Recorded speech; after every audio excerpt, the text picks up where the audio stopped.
Salam. Hello. I'm good, thank you.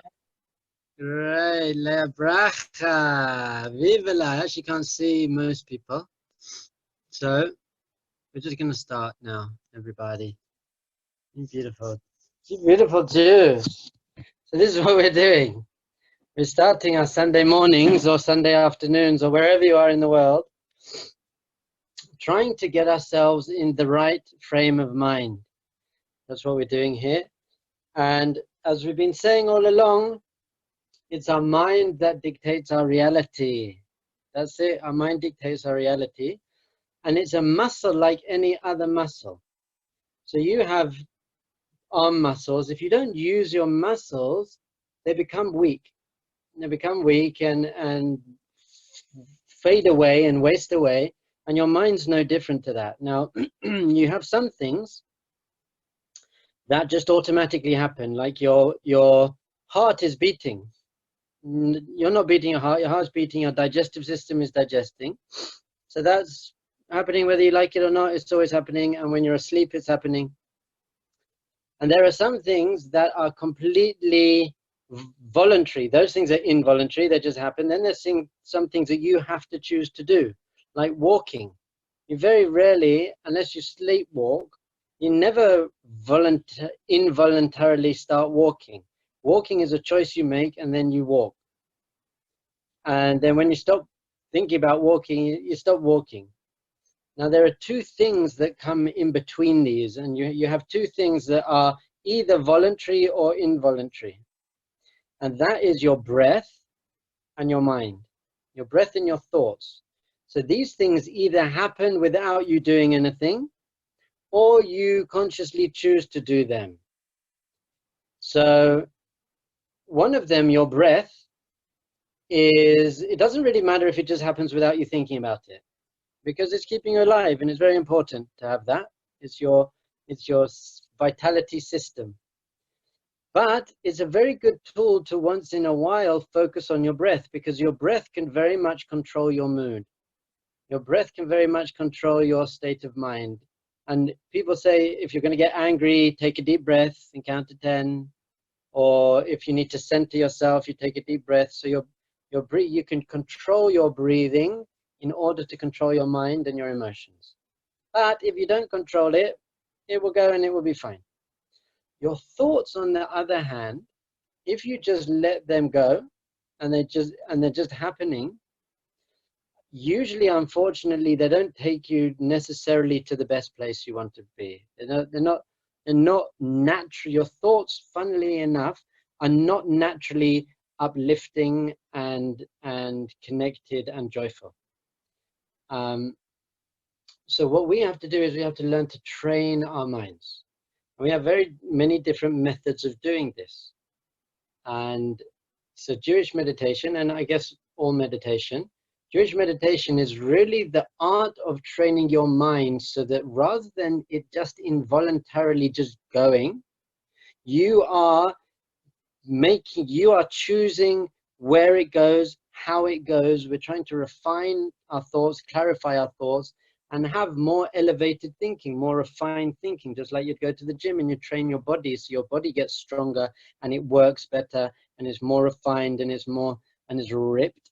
You need to have a ripped mind too, so that you can choose what's going on. So this is really what mental strength is. We're building up mental strength. We're doing exercise.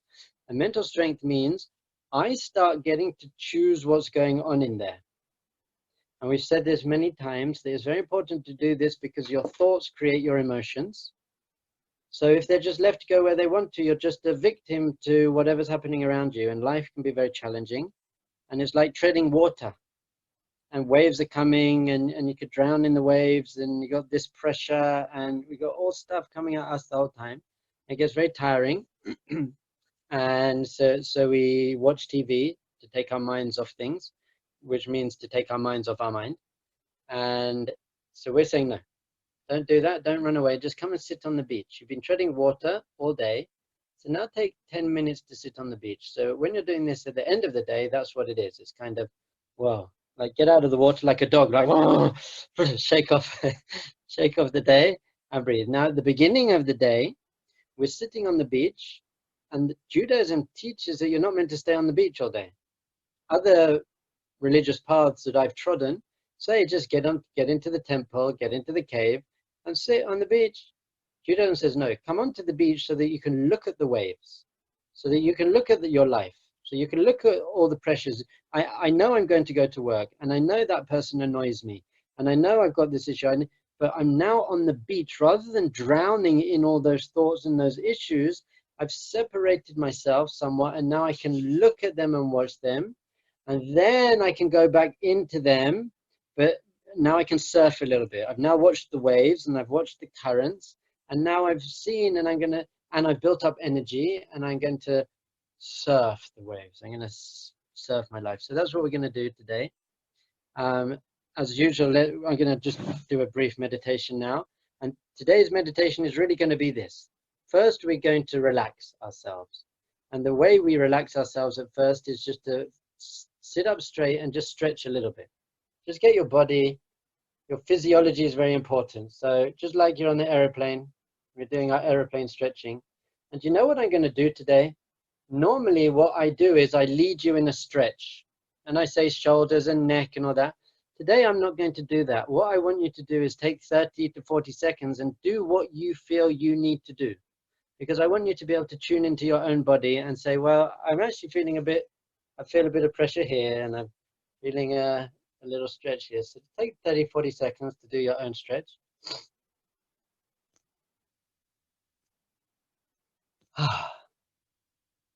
And by the way, this is something also we should be doing most of the day. You should be tuning into your body and saying, what does my body need? Where am I feeling tension? Don't get to 3 o'clock in the afternoon and you're all like crunched up over your computer. Just be very body aware, body conscious. Yeah. Power pose.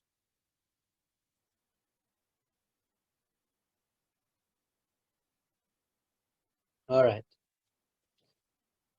I want everyone to sit up straight.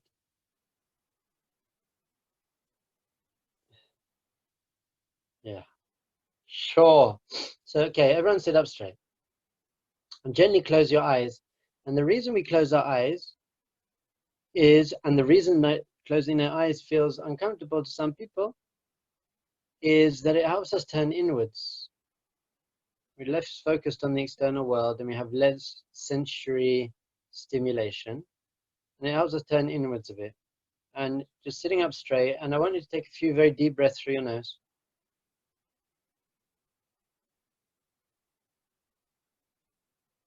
And out through your mouth. And you can keep stretching a little bit if you want to as we do this initial just calming meditation. And we're just watching our breath. Our breath coming in very deeply through our nose, out through our mouth.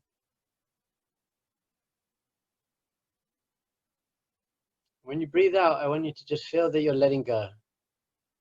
Whatever thoughts and things, or at least taking a step back. Taking a step back and seeing them from a higher perspective. You're sitting on the beach, and the sun's in your face, and it's not too hot. It's just the right sun, and there's a gentle breeze. And you don't have anywhere to go, anything to worry about. You handed in your final essay, or you did the final thing you need to do at work. There's nothing you need to achieve, no one pressuring you.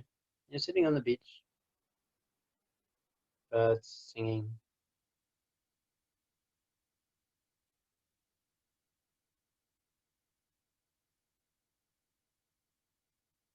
Remember, any thoughts that come up or feelings that come up that you feel may be disturbing your meditation, rather than getting involved in them, just be interested in them. Kind of a curious, wow, okay, I have that thought, that feeling. And don't drown in them, just keep stepping out.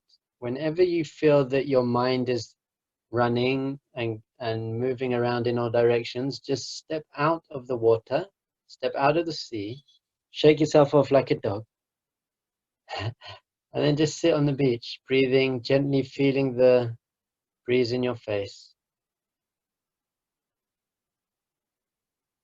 hearing the waves.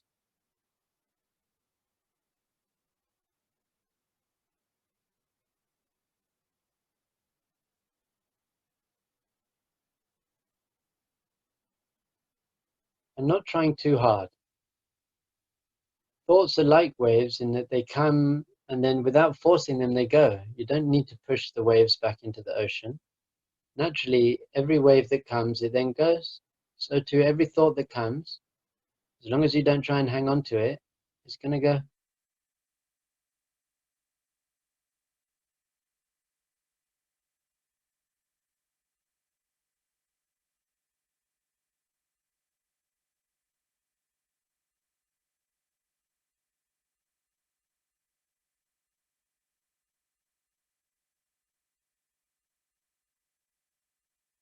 And you can even feel that your breath is like waves. Your breath going in, filling up your lungs, the wave coming in, and then shh, the wave going out again. And the wave, when it goes out, takes away all the dust and the dirt back into the sea.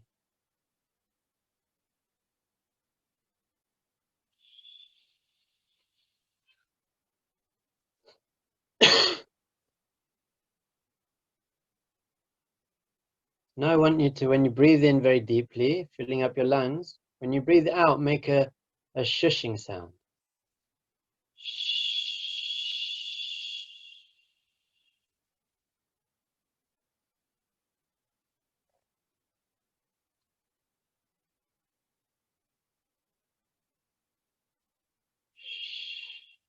And obviously, if you feel a bit uncomfortable doing this, that's just another thing to watch.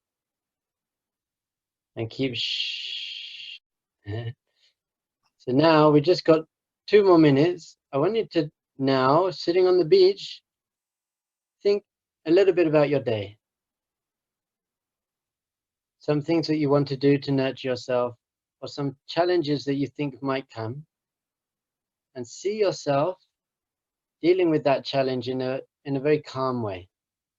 You know that person's going to say something to you, but you're not going to get hooked. You're going to deal with it.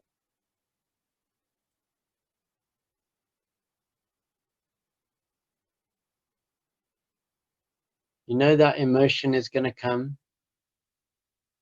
Loneliness, anger, you know it's going to come. But when it comes this time, rather than being caught up in it and drowning in it, you're just going to watch it.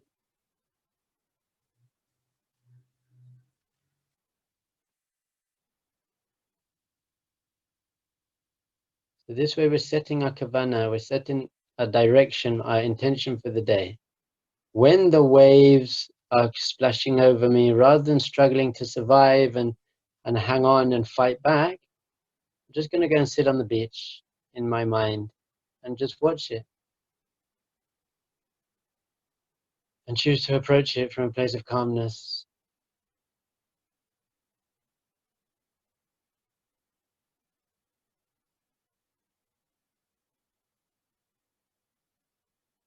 And remember, when you breathe, it's good to smile a little.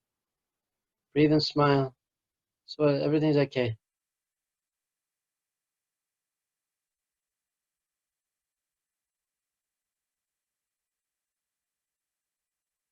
Yafi.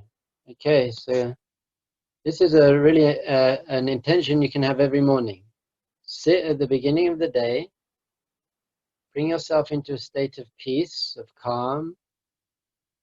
And from there, look ahead to your day and see what waves might come, what challenges might come. And imagine yourself dealing with them from the beach, not from the waves.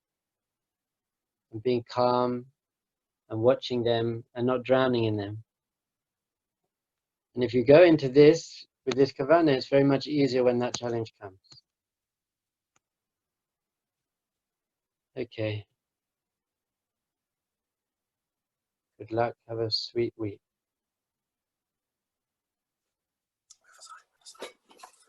Hi, everyone. Thank you, Dog Bear, for such a beautiful session. Hope you're doing well. I just want to say hi to Thulani. I know he's muted right now, but it's so exciting to see Thulani all the way from South Africa. So amazing that he's here. I'm going to hand you over to Alana now for just for 10 minutes of relationship stuff. Can't hand over to Alana without saying hi to Diana Falcon, though, because she's awesome. And here's Alana. If we're going to start saying hello to people, we're going to be here all day. Enough. Okay. Hi, everybody. How are you all? Okay. Close the door. Great. All right. So 10 minutes for the topic. Am I being too picky? Tell me that's fair. 10 minutes from my foot. Okay, never mind. So yes. So I happen to hate this this whole question because, oh, you can't hear me? Am I still muted? We hear you, Alana. Can you hear me? You're okay. Can you hear me, Jenny? Yeah. Can you hear me, guys?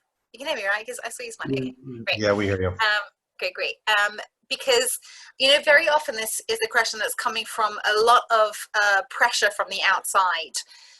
You know, that aunt, you know, who asks you how dating's going, and then she asks you how old she is, and then she looks at the watch as if that's going to like hint that, you know, you're not getting married, and then she looks at how she can't wait to have great nephews and nieces to buy presents for. You know, everybody has one, right?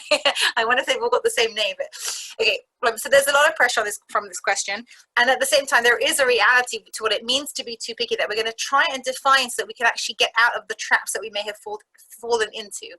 Okay, so hopefully this will be a helpful and not a pressurizing session. So first of all, if you've got people that are giving you a really hard time, and you know they're actually people that care about you and are involved, sometimes it can just be helpful. This is just a tip to say to them, well, okay, so I'm going to tell you the last 3 people I went out with and why I chose to not marry them, and you tell me what I did wrong. Okay, and then hopefully they'll be quiet when they hear about the one-armed bandits that you've been dating. Okay, might make life a little bit easier. Number one. Number 2, of course you have to be picky. You have to jolly well spend the rest of your life with this person, we hope. That's the point. You've got to be picky. On the contrary, I find that when people aren't picky enough, you know, it's a bit like when you go shopping, and you know, you just you've been into so many shops that you walk in and you already know that you're not going to find anything because your head's spinning, because it's like you've given everything a chance. You know, like you've got to be picky. And here's what we mean by picky. Picky means I have enough information about what I am looking for that when it is very clear to me from the description of this person, I am confident enough in what I know is important to me that I don't put myself under any pressure to date them, because the person who suggested it has a middle name Casper, and I have a dog called Casper, so it must be a sign, and you never know. If I take out with this one, then maybe, you know, that like this is God's way of telling me. But no, you've got to be picky. You've got to say, I know some things about myself, and this person clearly doesn't have it from the description of this person before I even date them, whether it's from the, you know, the internet, or the person suggesting it, or the friend's friend. And I am with confidence going to say this is not for me. It's very empowering to say no to a bad suggestion. That's not being picky. That's being self-aware. So I'm going to encourage you to do that. Okay, if you start saying yes to everything, you run the risk of getting so burnt out that you can't even see another date anymore without just seeing a disaster ahead of you. And that's very, very unhelpful to be able to go the distance, because the truth is you never know when the right person's going to come along. And for some people, they come very quickly, and some people it takes time, and you need to make sure that it's like a marathon. You've got to be able to run slow enough that you can get to the end. Okay, so I want to encourage first of all people to become pickier. But here's where there are 2 main trends of people who get too picky, if you like. Well, I guess before we even talk about that, the main one is what I just said, which is people get so burnt out that they can't even be open-minded enough because they're just so hurt, and it's just too much. Okay, so like you kind of said no before you've said yes, because you know, unless they just like carry you in on a white horse, you haven't got any energy left. So you've got to protect your energy. Now here's where people do get too picky. Number 1, they get too picky because they have taken what they know to be true about what they need, and from that they have created a picture that is so defined and exact that they have no space for the reality of the person that they're going to marry. Okay, I remember once a girl telling me, I asked the girl about what she wanted, and I kid you not, in her description of what she wanted, she told me exactly how his fangs need to fall. Okay, you know, why? Because I don't know, she was probably a teenager in the 90s and still has a crush on Nicolas Cage. I can't explain to you why, but it was such a clear picture she had in her head that I know what would happen to her. Anytime she saw a picture, if it wasn't exactly what she had pictured, then it was going to fall out of her range of possibilities. That is not too picky, it's too limiting. Because the reality is, when you speak to people who are married, most of them will tell you that they surprise themselves with who they married. It came as a surprise, but they won't tell you that they gave up on the things that were really important to them. So where's the surprise? The surprise is, here are the things that are important to me, and here's how I picture them. And this guy or girl came along, and they had all the things that were important to me, but they pictured differently. Okay? And we picture things in very simple stereotypes. I want someone strong. Okay, so what does strong look like?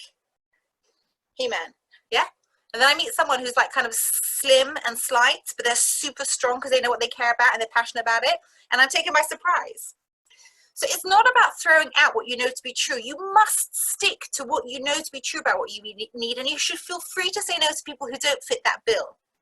But once the description is there, recognize that that description can take many forms.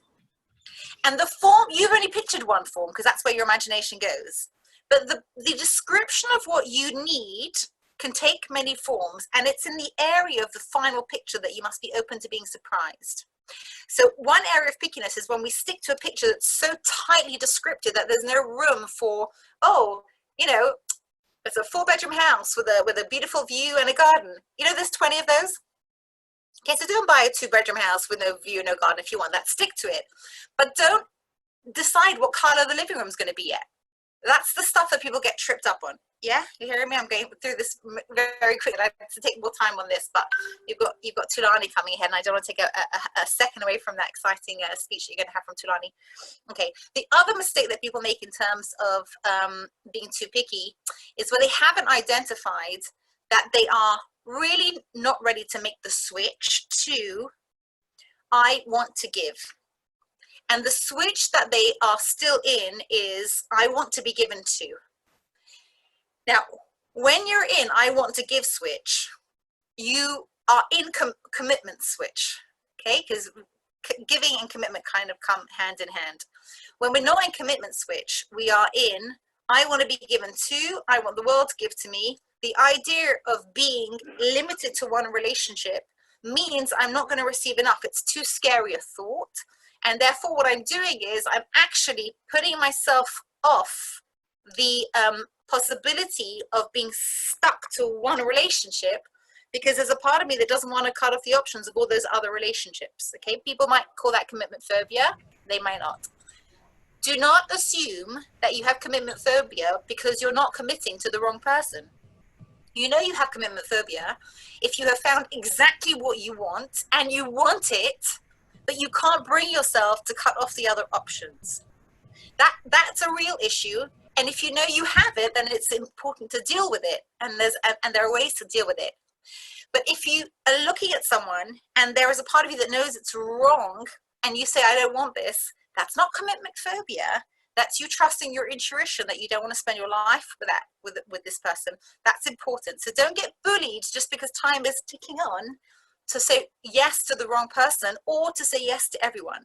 But you will find that the clearer you are about what's important to you, the shorter your list will be, because unclear people have lists of 1,000 things that they need from a partner. People who know themselves have a much shorter list. The more able you'll be to say no to people who are miles away from that, but go in with the idea in mind that they will probably somewhat surprise you in their form. This person that has what you need. There will be elements of surprise, and that's normal, natural, and healthy. All good marriages have them. Okay, so okay, I'm going to stop now, and I think that's the end of my time, and pass you on to Thulani. If anybody's got any questions, feel free to email or be in touch on WhatsApp.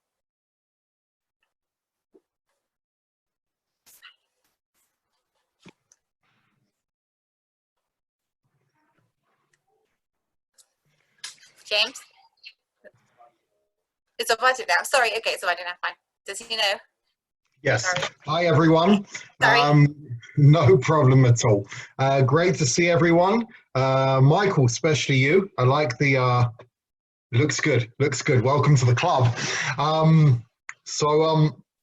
want to know if I'm alone here. I don't want to make this sound like an addicts meeting, but my name is Ovadia and I am a procrastinator, a very, very bad procrastinator. Such a bad procrastinator, I'm still not even sure whether it's procrastinating or procrastinating, and I haven't gotten around to looking it up yet. But is anyone else with me? Does anyone else believe they have a procrastination or procrastination issue? Okay, I'm seeing hands go up, I'm seeing eyebrows go up, I'm seeing heads nodding. Great, it's good to know that I'm not alone. But I had a near-death experience recently, which woke me up to, don't panic, what I mean is a near creative death experience recently, where I realized that maybe my procrastination is what's keeping me creatively alive. What I decided to do over this Corona period, I'd actually decided before, but the Corona period was a bit of a catalyst that made it happen a bit more, was I decided to get extremely disciplined. I decided to go hardcore on myself and impose a military-like regime on myself, where every minute of my day was structured and I had measures in place to keep myself on track. And I tried to get out of what I perceived to be the negative cycle of creativity, to really, really be on task, to force myself to be on task. And I got to say that I was actually, at the things that really mattered, less productive, meaning I got them done. I spent the time that I thought I should spend on them. And in fact, most of the important tasks I needed to do, I got done in less time than I had allocated, and therefore I had extra time for other things. But what it took me a while to realize was actually the quality of those things was missing in a creative way. Meaning technically I'd gotten a lot of things done. I checked a lot of things off the list. But when I look back at those things that required the most depth, the most creativity, or to put it another way, the things that required something that was uniquely me, they were lacking. Meaning the things that anyone could have done if I hadn't done them got done, as they usually get done anyway. But the things that only I could have done, I found I wasn't doing in a way that only I could have done them. They were done, but they didn't have that uniqueness that I could really look at this and say, this is my work and this is something to be proud of. So I did a bit of research. I researched a couple of things. One of the things I researched was confirmation bias. I found out it meant exactly what I suspected it meant. And another thing, it was a joke, but it happened. Some people got it. I appreciate that. And the other thing I researched was procrastination. And I came across this idea of positive procrastination. And I really want to focus on it for a minute because I think it really is a key to productivity and to excellence. When we procrastinate about something that's a serious thing, something that, again, by serious and by quality, I'm talking about the things that only you can do, meaning the parts of our jobs and the parts of our lives that we care about the most, our creative life and our professional life, generally are things that it needs us to do them. They are things that cannot be outsourced or delegated, and that's what makes them personal. Those things, so I've got a whole list of those things that I'm meant to be working on and projects and things I'm writing and things I'm recording and things I'm working on. And what I found is I avoid sitting down and doing them, but then as I'm going about my life, they're percolating in my mind. And every other part of my life is therefore connecting to them. So let's say I'm meant to be like writing a report about, a certain thing. I mean, I'm meant to be, I'm not going to go into the details. And I just haven't gotten around to putting it onto paper. But what's happening is as I'm going through life and doing other things that are seemingly unconnected, sometimes consciously and sometimes unconsciously, I'm finding connections between those other things and the thing that I'm meant to be working on that I didn't realize were there. And then when I finally do sit down to do it, all of this comes to the surface and it's got more depth and it's got more texture and it's got more detail and more clarity. So the idea of it, and I hope this is something that resonates, is that procrastination is very often a positive purpose. When we think we're procrastinating, we're not. What's really going on is, you know, some types of seeds that when you plant them, they grow a lot. They do a lot of growing underground before you see them grow on the ground. And it looks like nothing's happening. But really that seed is disintegrating into the ground and doing all of the biological stuff that I don't know all the technical terms for or quite understand, but something's flourishing underground, and that's not, you know, it's not that it's not working, it's that it's working in a much deeper, more hidden way. So when we find ourselves procrastinating, we've obviously all got to be a bit more disciplined in some ways, and we've all got to be focused, and we've all got to be responsible for our time, but at the same time to be a bit more accepting of that procrastination, and to realize that very often it's part of a process. So we need to like find that balance and find that sweet spot between too much compassion and too much severity on ourselves.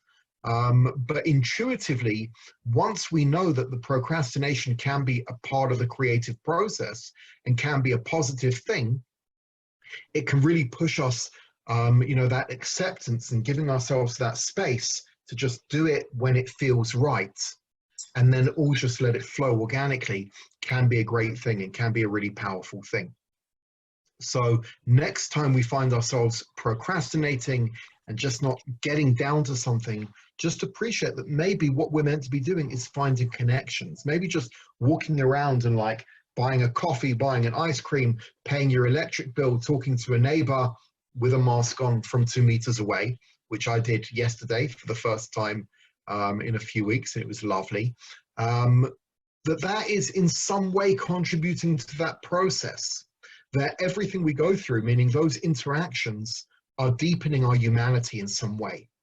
Like maybe that project we need to do, maybe I'm just not human enough right now to do it, if that makes sense. But with a few more interactions and a little bit more life experience, both obviously deep parts of life experience and seemingly prosaic parts of life experience, are getting me to that point where sitting down and writing that article or producing that video or whatever it is really just going to flow naturally. So a real key there to make the procrastination positive is to just be accepting with ourselves about it. So I hope that's an idea that resonates. If anyone wants more clarification or wants to agree or disagree with me, please feel free. You've all got my contact details, and I'll be happy to hear from you. And Jamie's gonna take over for a second. Hi, Jamie. Everybody. Brian's going to be running the session today. Thank you, Avadia. Brian's going to run the session with Thulani. And I wanted just to say hi to everyone. It's really so wonderful to see so many people that have come out. You know, just to introduce this section, which we hope to be doing now on a weekly basis, and bringing non-profit leaders and examples, people who have done different things from all over the world, from Justifi destinations, as well as people in America and in Israel that have worked with Justifi or been connected to Justifi and have done, you know, have done amazing things or have fantastic insights.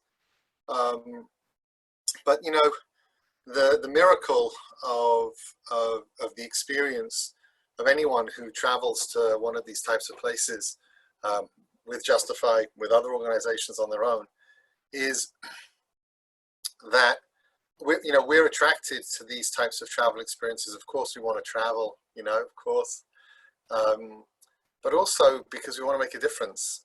And we live in a world where after we've taken care of, you know, our education and our careers are moving and this and the other, you know, from that kind of quite strong position, we want to make a difference.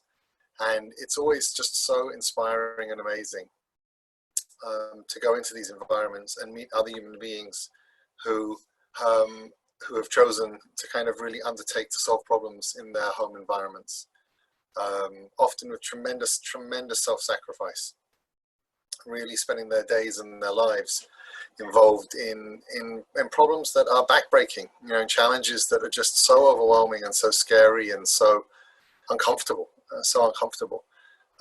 my wife, my kids, my family and I, we toured Soweto many times. I've been there many times, but last summer, we went with Thulani. And it was just such an incredible experience seeing what he is doing with Loving Classroom. Loving Classroom was founded by my first cousin, David Geffen from Ramat Beit Shemesh here in Jerusalem, and there's a few programs running in different countries around the world. Thulani, I'm sure, will speak more about it, as well as focusing a little bit on COVID, etc. Brian's going to ask some questions, and everyone will have the opportunity to interact. So I'm going to get out of the way now and just say to Thulani, thank you again so much. It's just such an honor for us to be able to interact with you, to Brian and Avadia for setting it all up, and for all of you for being online. Let's just enjoy this amazing opportunity with this amazing man and this amazing organization.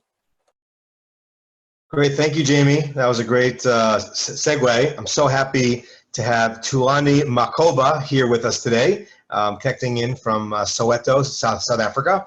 Thulani, as Jamie said, is one of the founders and the director of an amazing organization called Loving Classroom South Africa, which we're going to hear a lot more about.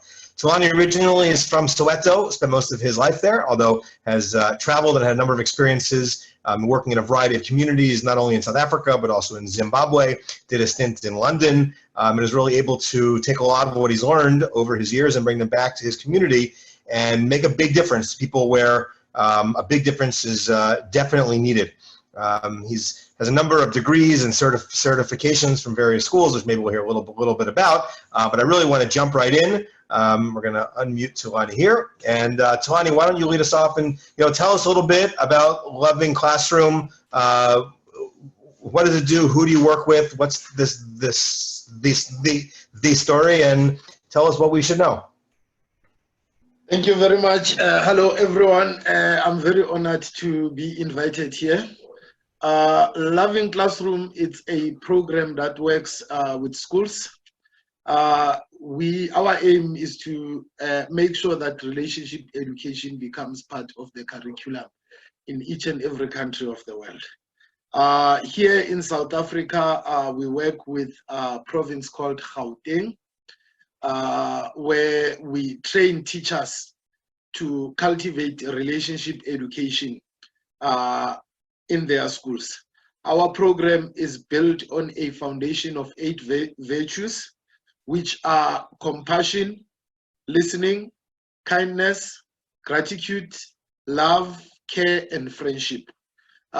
Each virtue becomes a lesson in the classroom, which has got many different activities that both the teachers and the children can do to cultivate that loving environment within the classroom. Currently, we are in 58 schools in Gauteng, and we work with 21,000 children in the 58 schools. We are doing a 3-year pilot with the Gauteng Department of Education, and the pilot sees us working with 2 grades, which are grade 8 and grade 9. So basically, that's what Loving Classroom is. After the whole program, what we do is we connect these schools and we connect the classes that have done Loving Classroom to speak about different projects that they do out of Loving Classroom within their school. And we believe by doing that, we will be creating a loving world. So in a nutshell, that's what we do in Loving Classroom. Okay, that's a great intro. I also want to invite everyone on the line here to, although stay muted preferably, you can use the group chat. You can post a question. We'll try to work it in, either the group chat, or you can send a private chat to me. I'm known as Team Justifi on the chat. Thulani, we have a really diverse crowd on the line here today. People from the U.S., Canada, Israel, Colombia, and South America. We even have 1 or 2 South Africans I see, and a variety of other places, many of whom are not so familiar with life in the townships. Can you tell us what is life like on a regular daily basis? How big is it? How many people? What's regular life? Let's say before Corona, a regular life. Okay. I come from an area called Soweto in South Africa, which is the biggest townships in the southern hemisphere, in the southern Africa. Soweto has plus minus 4 million people living in it. It's very clustered.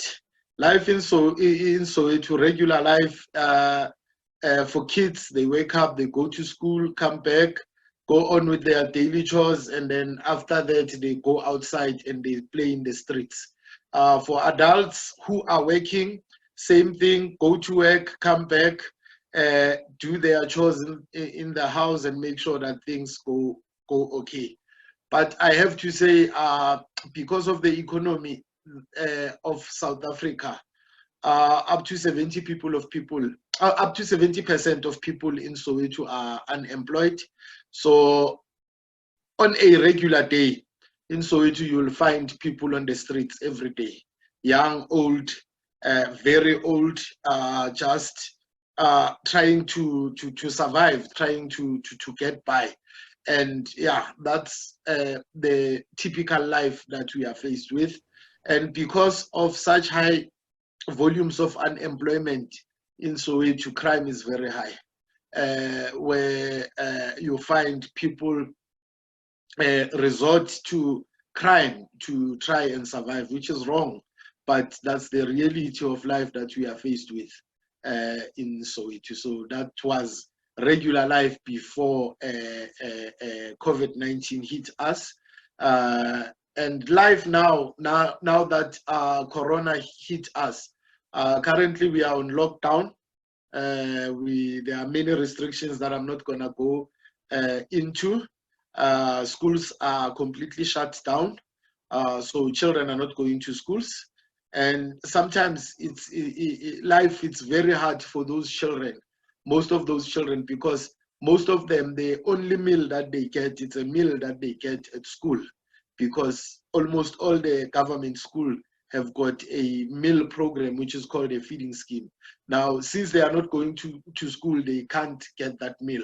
So as Loving Classroom, we came in and we tried to speak to many different partners that we have to donate as many food parcels as they can. And during this Corona, that has been our work as Loving Classroom, delivering food parcels to the 21,000 kids that we have.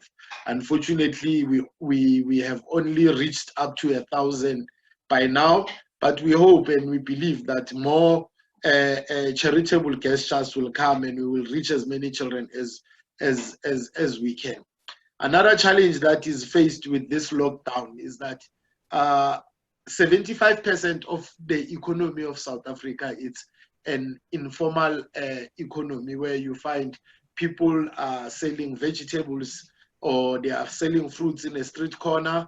You find people have got makeshift shops, like we call them spaza shops, or tuck shops, where they try to make a living out of that. And there are a lot of small businesses just like ourselves. So all of those entities are closed down, and you can imagine what is happening to the economy. One other great problem, a serious challenge that we have in South Africa, is gender-based violence, where a lot of women are being abused by their partners or by men in general, and they are being killed by men and their partners in general. Now, during this period, they are locked down with these abusers that they are faced with, and it's a challenge. It's hard. It's what we are faced with, and those are obstacles and challenges that we need to come across. Thulani, can you speak a little bit about the violence issues and how that plays in everyday society, in particular with the kids that you work with in the school systems? How do you address it? Is it something you can work with? Are there solutions here? Does the government get involved? Is it, what's the answer here? Yeah, there are many programs that come from government and non-governmental organization that is aiming at addressing the violence against women and children. We have many initiatives In November and December, we have what we call 16 days of activism against violence against women and children, but that's not enough. We also have programs like ourselves, Loving Classroom, where we trying to address the violence that it's there, more especially for children and women. And we try our utmost best with the program that we are doing to teach people values. And we believe that if people learn these values, things can become better, because they would understand each other, and they would understand that you don't have to resort to violence to actually sort out whatever differences that we come across. Another challenge and another problem that is there that makes this violence to be so high is the inequality that we are faced with within the society. Firstly is the gender inequality, where women are being seen as inferior than men. The other inequality that we have is due to our historical background, where we come from an apartheid era, which I'm not gonna go into. You can do the research of what apartheid is in South Africa and you will see it for yourself.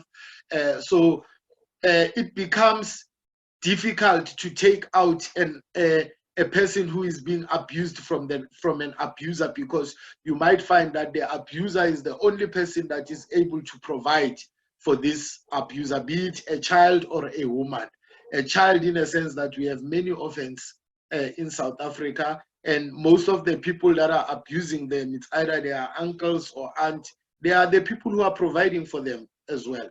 Or a woman, you find that an abuser is a boyfriend or a husband, and if you take the woman out of that situation, then the woman is going to suffer, because this husband or boyfriend is the very same person that is providing basic needs like meals and all of those things. But there are many programs, and I have to say, I don't like to, in English they say self-praise has no recommendation, but I can safely say Loving Classroom in schools has done a lot in terms of trying to mitigate this violence that the children are faced with. And this is feedback that we have got from independent evaluators and so on.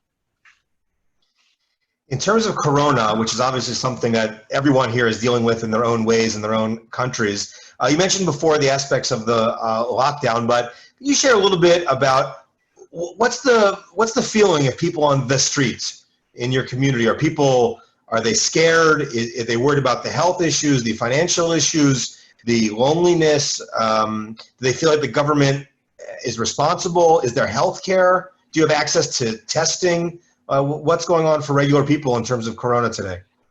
Okay. I think people, they understand and they know what is happening, and they understand how deadly the virus is, and they understand the gratitude of the situation that we are faced with is. But at the same time, other people are not complying. And when they are being confronted to ask why are they not complying, they tell you straight down that I will be killed by hunger before Corona kills me. Because if I'm staying at home, there's nothing. I've got nothing. The only way that I can get something is if I go outside. But having said that, I must say I'm very proud of South Africans. They have complied with government regulations, and they understand why these regulations are in place, even though it's hard. Even though it's hard for most of these South Africans to comply with the regulations that the government has put in place. But yeah, I have to say sometimes it's difficult, sometimes it's hard, but we are trying our level best to and South Africans are trying their level best to comply. In terms of understanding the severity of the situation, I think they do understand how severe the situation is. But in terms of complying, those who do not comply, they do not comply because of situations that are faced with it at home. And some of those situations is the ones that I've mentioned, the violence that is in home, the hunger that is in home. It sometimes becomes difficult. And in terms of access to healthcare, hospitals, those kind of testing, that kind of thing? I have to say the government has done so much well. I actually tested myself on Tuesday. They do these massive rollouts within communities where they screen people and they test them. So government in that department, I have to say the government is doing very well, because there are thousands of healthcare workers who comes within the communities and they do mobile testing within communities. I think our target, the population of South Africa, it's 57 million people, and the target is that 50% of South African must be tested, and government must be tested before the end of June. And government is working very hard to make sure that that happens.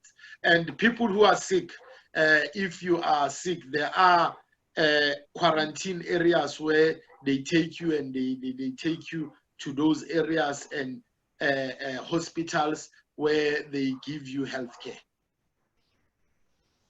Can you share a story with us? Something about life, something that's happening there, something you want us to know, a good story, something that uplifts us a little bit for a Sunday morning. A good story that I would share is that, you know, one thing that we have as South African, it's part of our culture. We have this thing that we call the spirit of Ubuntu. Ubuntu is a South African name. It's an African name, which means humanity. We have this thing that we call humanity. So we do not let, when we see someone suffering, we feel the suffering and we want to extend the hand and help the next person who is suffering. We understand what humanity being is. And we understand, just like our bodies, it has got different parts, like you have got hands, mouth, eyes, and so forth. But in order for the whole body to work well, you need all the parts of the body to be functioning correctly. Because if one part of the body is not functioning correctly, the whole body is affected.